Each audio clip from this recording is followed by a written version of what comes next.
మాంగళ్య జ్యువెల్స్ వారి కొత్త బ్రాండ్ పూర్వి లైట్ వెయిట్ లో హెవీ డిజైన్ ఈ నవంబర్ 1 కూకట్పల్లిలో గ్రాండ్ ఓపెనింగ్ వివరాలకు సంప్రదించండి. సుమన్ టీవీ ప్రేక్షకులకు నమస్కారం. కార్తీక మాసం ఇప్పుడు రాబోతుంది. కార్తీక 3వ సోమవారం నవంబర్ 10న. మరి ఆ రోజు సోమవారాన్ని ఏ విధంగా పూజ చేసుకోవాలి, ఆ రోజు యొక్క విశిష్టత, ఎలాంటి ఆచారాలు వ్యవహారాలు పాటించాలి, ఆ వివరాలన్నీ కూడా తెలియజేయడానికి ప్రస్తుతం మనతో పాటు ఉన్నారు ప్రముఖ జ్యోతిష్యులు బ్రహ్మశ్రీ నందిపట్ల శ్రీహరి శర్మ గారు. వారితో మాట్లాడదాం. గురువుగారు నమస్కారం. గురుగారు వాగర్థావివ సంపృక్తౌ వాగర్థ ప్రతిపత్తయే జగతః పితరౌ వందే పార్వతీ పరమేశ్వరౌ ఆదిత్యాయ చ సోమాయ మంగళాయ బుధాయ చ గురు శుక్ర శనిభ్యశ్చ రాహవే కేతవే నమః. శృంగేరి జగద్గురు పీఠాధిపతులకి, కంచి పీఠాధిపతులకి నమస్కారములు తెలియచేసుకుంటూ కార్యక్రమాన్ని ప్రారంభిద్దాం. గురువుగారు, మరి 3వ సోమవారం శివానుగ్రహం పొందాలంటే ఏం చేయాలి? ప్రతి ఒక్క వ్యక్తి కూడా ఎలా పూజ చేయాలి ఆ రోజున, ఆ వివరాలన్నీ తెలియజేస్తారా గురువు? తప్పకుండానమ్మా. కార్తీక సోమవారము మనకు మొదటి సోమవారం షష్ఠి తిథితో కూడుకున్నటువంటిది. ఈ 2వ సోమవారం అనేటువంటిది త్రయోదశి తిథితో కూడుకున్నటువంటిది. ఉత్తరాభాద్ర నక్షత్రం ఉంది, పౌర్ణమి ముందు వచ్చే త్రయోదశి. 3వ సోమవారము షష్ఠి తిథి, పౌర్ణమి వెళ్ళిన తర్వాత కృష్ణ షష్ఠి తిథి, పునర్వసు నక్షత్రంతో కూడుకున్నటువంటి రోజు. అంటే ఒకే సమయంలో ఈ కార్తీక మాసంలో బహువిధాలైనటువంటి పుణ్యయోగాలు కలిగినటువంటి రోజులు మనకు వస్తున్నాయి. అసలు కార్తీక మాసంలో పరమేశ్వర అనుగ్రహాన్ని పొందే విధానంలో కార్తీక సోమవార వ్రతములు అనేటువంటివి ప్రధానంగా మనకు చెప్పబడి ఉన్నాయి.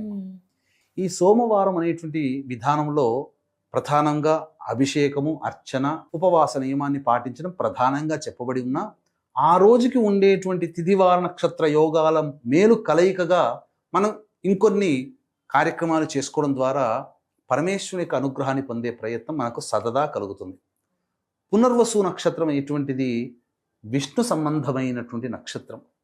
సోమవారము శివ సంబంధమైనటువంటి వారము. షష్ఠి తిథి సుబ్రహ్మణ్య స్వామికి సంబంధించినటువంటి తిథి. కాబట్టి శివకేశవులకి అసలు జ్ఞానాన్ని ప్రసాదించిన వాడు సుబ్రహ్మణ్య స్వామి. ఒకానొక శుభ సమయంలో బ్రహ్మకే జ్ఞానాన్ని ప్రసాదించాడు. అందుకనే జ్ఞానకారకుడు ఎవరయ్యా అంటే సుబ్రహ్మణ్య స్వామి. ఇటువంటి జ్ఞానకారకుడైనటువంటి సుబ్రహ్మణ్య స్వామికి సంబంధించినటువంటి షష్ఠి తిథి 10వ తారీఖు రోజున సోమవారం, 3వ కార్తీక సోమవారం, విష్ణు నక్షత్రం పునర్వసు నక్షత్రం, శివ వారము సోమవారము. ఇన్ని మేలు కలయిక ఉన్నటువంటి ఈ రోజున ఎవరైతే ఈశ్వరుణ్ణి, విష్ణువుని సశాస్త్రీయమైనటువంటి విధానంతో ఆచరిస్తారో, పూజిస్తారో, అర్చిస్తారో, ఎటువంటి దానములు అంటే కొన్ని దానములు చేస్తారో అటువంటి వాళ్ళకి శివకేశవుల యొక్క సంపూర్ణ అనుగ్రహం కలుగుతుంది. వైకుంఠ చతుర్దశి రోజున శివకేశవుల అనుగ్రహం వ్యక్తికైతే ఎలా కలుగుతుందో అదేవిధంగా ఈ యొక్క కార్తీక 3వ సోమవారం అయినటువంటి నవంబర్ 10వ తేదీన శివకేశవుల యొక్క అనుగ్రహంతో పాటుగా సుబ్రహ్మణ్య స్వామి యొక్క అనుగ్రహాన్ని కూడా పొందిన వాళ్ళు అవుతారు. కాబట్టి ఈ రోజున ప్రధానంగా ఉదయాన్నే బ్రహ్మ ముహూర్త కాలంలో లేచి కాలకృత్యాదులు తీర్చుకొని మొట్టమొదటగా ఇంటిలో దీపారాధన, ఆవునేతితో దీపారాధన చేసి శివ పరివార చిత్రపటానికి గన్నేరు పూలమాల, మల్లె పూలమాల లేదా ఈ యొక్క మారేడు దళాల మాల కూడా వేసి, అప్పుడు శివలింగం ఇంట్లో గనక ఉంటే శివలింగానికి అభిషేకము జరిపించుకొని శివాయ నమః అంటూ అభిషేకం చేస్తూ శివ సహస్రనామ పారాయణం చేయాలి. ఇక తరువాత ఆ రోజున ప్రధానంగా షష్ఠీదేవిని పూజించాలమ్మా. అంటే ఏ కుటుంబంలోనైతే బాలారిష్ట దోషములు, పిల్లలు పుట్టి ఉంటారు కదా, బాలారిష్ట దోషాలు ఉంటాయి. పిల్లలు పుట్టిన 8 ఏళ్ళు, 16 ఏళ్ళు, మ్యాక్సిమం 24 ఏళ్ల వరకు కూడా ఈ బాలారిష్ట దోష ప్రభావాలు అనేటువంటివి ఉంటాయి. కాబట్టి తరచూ పిల్లలు అనారోగ్యానికి గురవుతుంటే ఈ షష్ఠీదేవి వ్రతము, షష్ఠీదేవి యొక్క స్తోత్ర పారాయణము కనీసము 16 మార్లైనా కానీ పఠించాలి. పఠించి తెలతెలవారుతున్నటువంటి సమయంలో, సూర్యోదయం కంటే ముందే వెలుగు వచ్చినటువంటి సమయంలో తులసి చెట్టు దగ్గర చక్కగా ఆవు పేడతో అలికి శంకు చక్రములు, స్వస్తికు ఓంకార గుర్తులు వేసి మధ్యలో అష్టదళ పద్మము ఇవన్నీ కూడా బియ్యపిండితో వేసి వాటన్నిటికీ కూడా గంధ పుష్ప అక్షతలతో నింపి పసుపు కుంకుమతో చల్లి అప్పుడు ఆ అష్టదళ పద్మం మధ్యలో దీపారాధన, గోధుమ పిండితో కానీ బియ్య పిండితో కానీ తయారు చేసినటువంటి లేదా మట్టి ప్రమిదనైనా కానీ దీపారాధన చేసి మన చేతితో స్వయంగా చేసినటువంటి 3 ఒత్తులని వేసి ఆవు నేతితో రంగరించి దీపారాధన చేసి విష్ణు సహస్రనామ పారాయణం చేసి దానిమ్మ పండు నైవేద్యంగా పెట్టాలి, లేదా ఆవు పాలు నైవేద్యంగా పెట్టాలి, లేదా మిశ్రీ పెట్టవచ్చు, అరటి పండ్లైనా పెట్టవచ్చు, ఏ పండైనా దొరికితే. విష్ణు సహస్రనామ పారాయణం చేసి ఆ రోజున వ్రత నియమాన్ని పాటిస్తున్నాను, నాకు శివకేశవ అనుగ్రహం కలగాలి అని చెప్పి మనసులో సంకల్పం చేసుకొని ఆ రోజంతా కూడాను ఉపవాస నియమాన్ని పాటించాలి. ఇక శివకేశవ అనుగ్రహాన్ని పొందే ప్రయత్నంలో భాగంగా ఏమేం చెయ్యాలి అనేటువంటి విషయం గురించి కూడా తెలుసుకుందాం. వీక్షించేటువంటి ప్రేక్షకులకు కూడా నవంబర్ 17వ తారీఖు రోజున కార్తీక మాసము 4వ సోమవారం మహోన్నతమైనటువంటిది, త్రయోదశి తిథి కలిగినటువంటిది. ఆ రోజున చిత్తా నక్షత్రము సోమవారం కూడా అయింది.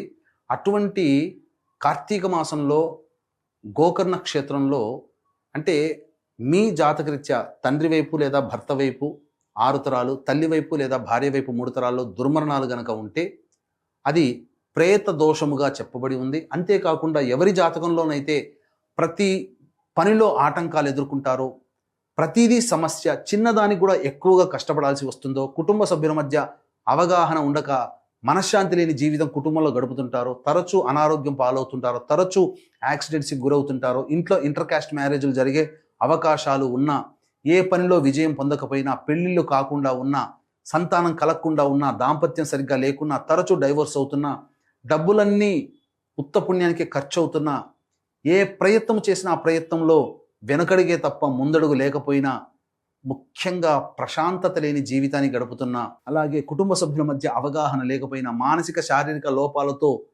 కుటుంబంలో పిల్లలు జన్మిస్తున్నా, ఇంకా అనేక విధాలుగా సమస్యల వలయంలో చిక్కుకొని ఉండి ఆ యొక్క సమస్యల పరిష్కారానికి మార్గాలు ఉన్నా ఆ మార్గాలు ప్రయత్నంలో మనం వెనకడుగు వేస్తూ ఉన్నా, అన్నీ నోరూర్చినట్టుగా దగ్గర దాకా వచ్చి వెనక్కి వెళ్ళిపోతున్నా, ఇవన్నీ కూడా మీ జాతకంలో ఉన్నటువంటి పంచశాపాలు మరియు ప్రధానముగా ప్రేతశాపము. ఇట్టి పంచశాపాలు ప్రేత దోష నివారణకి నవంబర్ 17వ తారీఖు రోజున గోకర్ణ క్షేత్రంలో మన పీఠమాధుర్యంలో పంచశాప ప్రేతదోష నివారణ పూజలు, హోమాలు, త్రిపిండి శ్రాద్ధములు జరిపించడం జరుగుతుంది. అలాగే ఈ కార్యక్రమంలో స్వయంగా పాల్గొనలేనటువంటి వాళ్ళ కోసం బ్రాహ్మణుని కర్తగా పెట్టి చేయించడం జరుగుతుంది. అయితే మంచి ఉన్న చోట చెడు కూడా ఉన్నట్టుగా చాలామంది ఈ మధ్యకాలంలో కొన్ని నక్షత్రాలలో పుడితే ప్రేతశాపము, పితృశాపము అని చెప్పి భయపెట్టిస్తున్నారు. అటువంటివి శాస్త్రంలో లేవు. నా వ్యక్తిగత 15 సంవత్సరాల అనుభవంతో చెబుతున్నాను, అటువంటివి లేవు. అంతేకాకుండా చాలామంది స్వయంగా వెళుతున్నారు. ఈ కారణం వల్ల కాంపిటీషన్లో భాగంగా తూతూ మంత్రంగా, పురాణోక్తంగా, శాస్త్రీయంగా చేయించట్లేరు. అందుకనే మనం వెంట ఉండి తీసుకొని వెళతాం కాబట్టి సశాస్త్రీయంగా చేయించడం జరుగుతుంది. దాదాపు ఇప్పటి వరకు 1500కి పైగా మనం చేయించి ఉన్నాం. అందరూ కూడా సంతోషముగా ఉన్నారు, ఏమాత్రం సందేహం లేదు. ఇక వీక్షించేటువంటి ప్రేక్షకులు స్క్రీన్పై కనిపిస్తున్న నెంబర్కి కాంటాక్ట్ చేసి పూర్తి వివరాలు తెలుసుకోవచ్చు. స్వయంగా పాల్గొనలేకపోయినా బ్రాహ్మణుని కర్తగా పెట్టి చేయించడం జరుగుతుంది.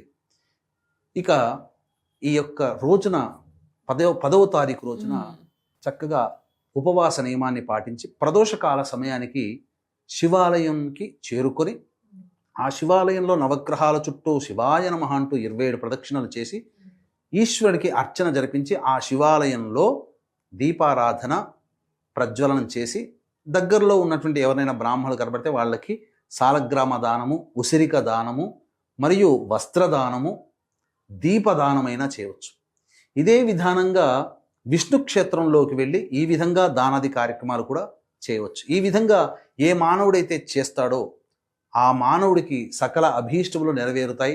అతని జాతక చక్రంలో పాపగ్రహ ప్రభావం వల్ల ఎదురయ్యే సమస్యలు ఏవైతే ఉంటాయో ఆ పాపగ్రహాల యొక్క ప్రభావం తగ్గుతుంది.